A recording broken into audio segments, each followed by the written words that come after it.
すみません。やっぱりレジ袋を1枚お願いします。1枚3円いただきますがよろしいですか？日本語カフェへようこそ。台湾で日本語を教えている日本人の春です。皆さんは日本のコンビニやスーパーで買い物をしたことがありますか？もちろん旅行中いろいろなレストランで食事をするのも楽しいですけど、毎回外食だと結構高くついてしまうこともありますよね。それに対してお弁当にしてもスイーツにしても日本のコンビニの食べ物はもう少し安くつきますし、味のレベルもかなり高いですよね。ですからコンビニを利用する方たちも増えていると思います。最近は実は店員さんと話さなくても支払いができるセルフレジと呼ばれる機械もだんだん増えてきました。もしかして皆さんも見たことがあるかもしれませんね。でも例えば電子レンジがこのレジのブースの外にあればいいんですけど、もしレジの中にある場合はどちらにしても店員さんに温めてもらう必要があるので、やっぱり最初から店員さんにお会計をしてもらった方が便利だと考える人も多いようです。ですから今日はセルフレジのことは一旦置いておいて、店員さんと直接いろいろコミュニケーションを取る方法について考えます。この動画を見ればコンビニで店員さんにいろいろ聞かれてもちゃんと日本語で対応できるようになりますよ。まず店に入ると大抵の店員さんは何と言ってお客さんを迎えてくれると思いますか？いらっしゃいませ。そう、いらっしゃいませですね。じゃあ例えばどん兵衛っていうインスタントのうどんを探しているとします。でもなかなか見当たりません。こんな時あなたは店員さんに何と尋ねますか？答えを聞いてみましょう。すみません。どん兵衛ってどこに置いてますか？はい。ここで、どん兵衛ってどこに置いてますか？と言っていましたね。教科書的に正しい言い方は多分、どん兵衛はどこに置いてありますか？だと思うんですけど、実際は多くの日本人は、何々ってどこに置いてますか？何々ってどこに置いてますか？という言い方をよくします。もちろんこれはあなたが言いやすい方を選んでもらったら大丈夫です。じゃあ続きを見てみましょう。どん兵衛ってどこに置いてますか？一番奥の棚にあります。はい。ここで店員は一番奥の棚にありますと言っていましたね。多分デパートとかもう少し高級なお店ならどこどこにございますと答えることが多いと思うんですけど、コンビニの店員さんは奥の棚にありますとか奥の棚ですよなどと答える人が多いと思います。はい。じゃああなたは買いたいものを全部見つけて、そして列に並んでいます。もし複数のレジがある場合、そして列は1列の場合ですね。店員さんはどのようにあなたに声をかけると思いますか？お次でお待ちの方どうぞ。はい。店員はここで、お次でお待ちの方どうぞと言っていましたね。これ以外の言い方としては、こちらのレジへどうぞ。こちらのレジへどうぞ。とか、次の方どうぞ。次の方どうぞ。などがあります。このように声をかけられたら、呼ばれたレジの方に移動しましょう。もしこの列がすごく長くて、店員さんに声をかけられるまでの時間がかなりかかってしまった場合、お店の人は何と言うかもしれませんか？大変お待たせしました。はい、ここで大変お待たせいたしましたと言っていましたね。じゃあ次のステップはお客さんであるあなたが買いたい商品を店員に見せますね。その時に、お願いします。お願いしますって言うともっと丁寧ですけど、もちろん何も言わなくても大丈夫です。そしてもしこの店員さんがすごく丁寧な方なら、商品をバーコードリーダーで読み取る前に次のように言うかもしれません。こちらお預かりします。はい、ここで店員さんはこちらお預かりしますと言っていましたね。さて、お会計をするときにかなり早い段階で店員さんに聞かれる質問があります。それは何だと思いますか？答えを聞いてみましょう。ポイントカードかアプリはお持ちですか？はい。はい。ここで、ポイントカードかアプリはお持ちですか？と言っていましたね。じゃあもしポイントカードを持っている場合はどうしますか？はい。と言ってカードを店員に渡してください。そして店員さんがポイントカードを受け取るとき、何と言いながら受け取ると思いますか？こちらお預かりします。はい。この時もさっき商品を読み取る時と同じで、店員さんはこちらお預かりしますと言っていましたね。後でお客さんに返すものは基本的にすべてお預かりしますという言い方をしますね。こちらお預かりします。こちらお返しします。じゃあもしこの時にポイントカードではなくてアプリを見せたい場合、その場合はアプリを開いた状態で店員さんに見せてください。またはアプリを読み込む機械が置いてある場合は店員さんはそちらのリーダーにかざしてくださいとか、そちらで読み込みお願いしますと言ってくると思います。じゃあポイントカードもアプリもない場合は何と言えばいいですか？ポイントカードかアプリはお持ちですか？ないです。またはありません。または、持ってないです。持っていません。持ってません。と答えれば大丈夫ですね。ちなみに、ないですとありませんは同じ意味なんですけど、細かいニュアンスの違いについてはこちらの動画をご覧ください。さて、もしあなたがビールなどのアルコール飲料を買った場合、店員さんにどんなことをお願いされると思いますか？見てみましょう。そちらの年齢確認ボタンを押してください。はい。ここで、そちらの年齢確認ボタンを押してください。と言っていましたね。またはもっと簡単に、画面のタッチお願いします。ありがとうございます。画面のタッチをお願いします。こんな風に言われることもあります。さて、ここでもしあなたがお弁当など、電子レンジにかける必要があるものを買った場合、店員さんはあなたに何と尋ねますか？こちら温めますか？はい。こちら温めますか？ですね。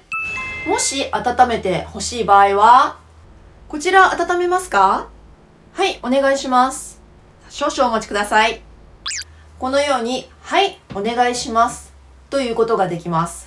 でももし、温めてもらう必要がなければ、こちら温めますか？いいえ、大丈夫です。このように、いいえ、大丈夫です。と言いましょう。この点については、Yahoo! 知恵袋などを見ると、最近は何も聞かずに直接袋に入れてしまう店員さんが多いと愚痴を言っているお客さんが多いようなので、もし店員さんにこの質問をされたかったら、自分の方からすみません。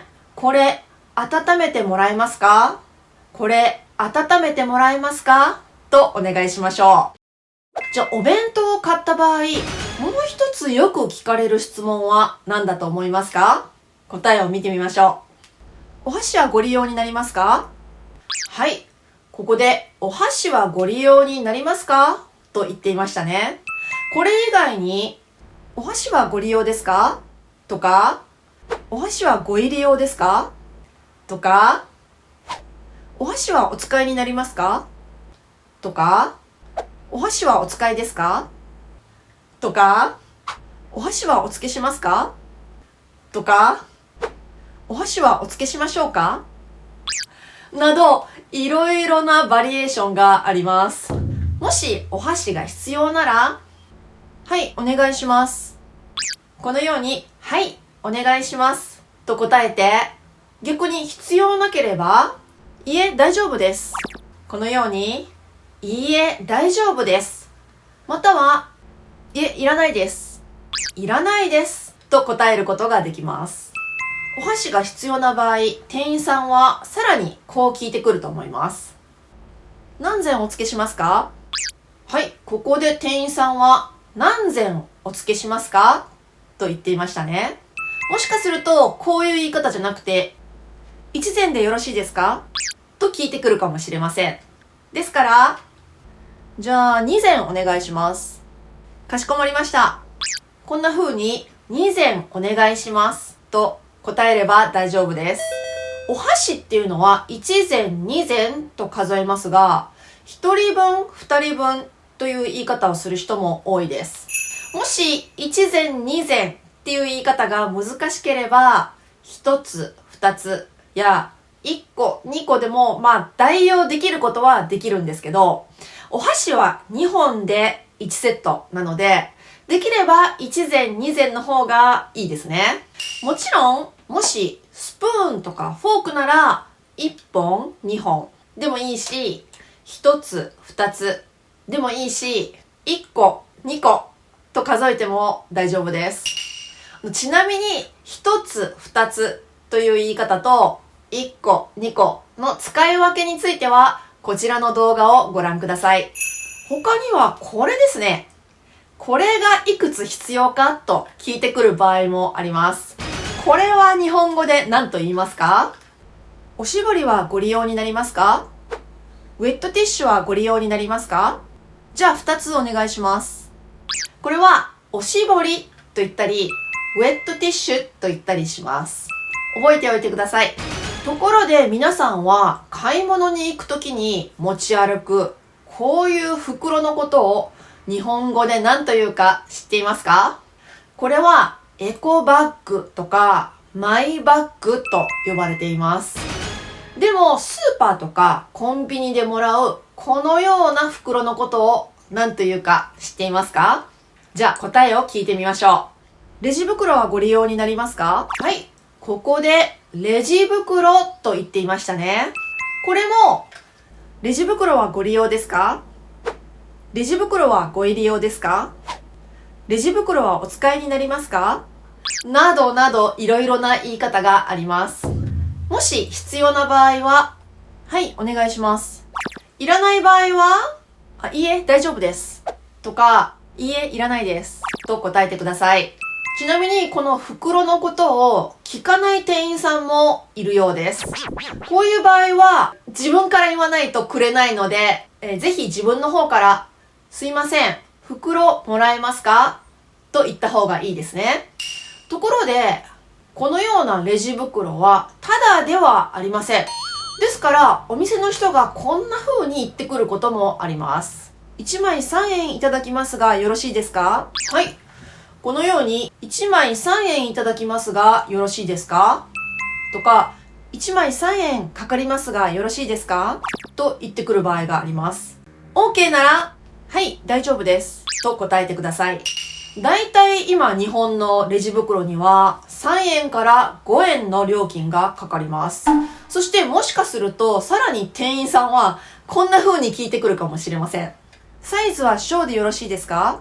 サイズは小でよろしいですか？と言っていましたね。OK なら、はい、小でお願いします。はい、小で。または、はい、小でお願いします。と答えてください。サイズを聞かれた場合は、こんな風にレジ袋のサイズが大、中、小などのサイズに分かれていることがありますので、必要なサイズを伝えましょう。それぞれのサイズがどれぐらいの大きさなのかわからない場合は、すみません、小ってどれぐらいですか？と聞けば、袋を見せてくれると思います。でも、例えばあなたが小さな商品を一つだけ買った場合など、明らかにレジ袋が必要ではない場合、店員さんはどのように聞いてくると思いますか？こちらシールでよろしいですか？はい。このように、こちらシールでよろしいですか？または、こちらお印でよろしいですか？はい、大丈夫です。お印でよろしいですか？こんな風に言いますね。このシールっていうのは大抵お店の名前が書かれたこういうセロテープのようなもののことを指しています。袋に入れない場合は、直接このようなシールを貼ることが多いんです。でも一体何のためにこのシールを貼ると思いますか？それは、お客さんがちゃんとお金を払って購入したっていうことを証明するためなんですね。もし商品がレジ袋にも入っていなくて、しかもシールも貼られていなかったら、お客さんはその商品を万引きしたわけではないっていうことを証明するのが難しくなってしまいます。さて、さっきレンジで温めをお願いしておいたお弁当が温まりました。もしこの時親切な店員さんなら、どのように言ってくれると思いますか？大変お待たせしました。こちらお熱くなっておりますのでお気をつけください。お熱くなっておりますのでお気をつけください。こんな風に言ってくれるかもしれませんね。じゃあもしあなたがプリンやアイスクリームなどの冷たい食べ物とチンした熱い食べ物を同時に買った場合、もしすごく気が利く店員さんなら、どんなことを申し出てくれるかもしれませんか？袋はお分けしますか？袋はお分けしますか？と言っていましたね。熱いものと冷たいものを別々に入れてくれるっていうことです。じゃあ熱いものと冷たいもののうち小さい方の荷物は、もしかすると有料のレジ袋じゃなくて、無料の透明のビニール袋に入れてくれる店もありますね。じゃあもし別々に入れてほしいなら、はい、お願いします。と答えて、その必要がもしなければ、いいえ、一緒で大丈夫です。いいえ、一緒で大丈夫です。と答えれば大丈夫ですね。さあ、ここでやっとお金を払うところまで来ました。じゃあ例えばあなたが買った合計金額が1500円の時、店員さんは何と言いますか？こちら1500円でございます。こちら1500円でございます。とか、お会計は1500円でございます。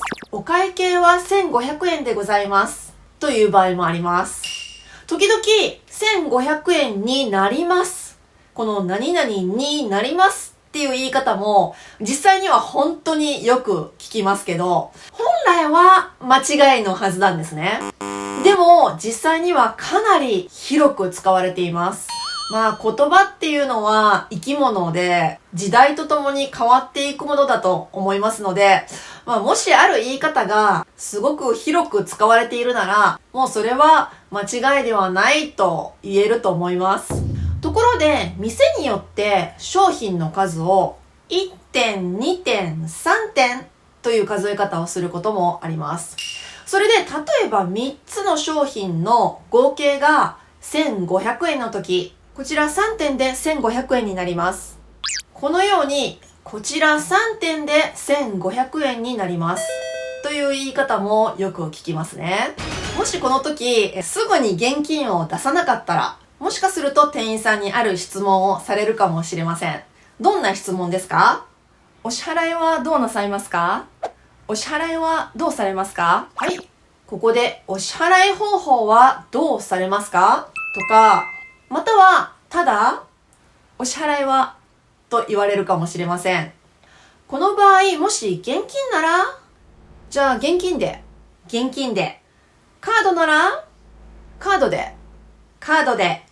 で、その他の方法なら、何々ペイで、スイカで、など、その支払い方法の名前を答えましょう。もし、支払いアプリのバーコードや QR コードを読み取るタイプなら、専用の機械に読み取らせてください。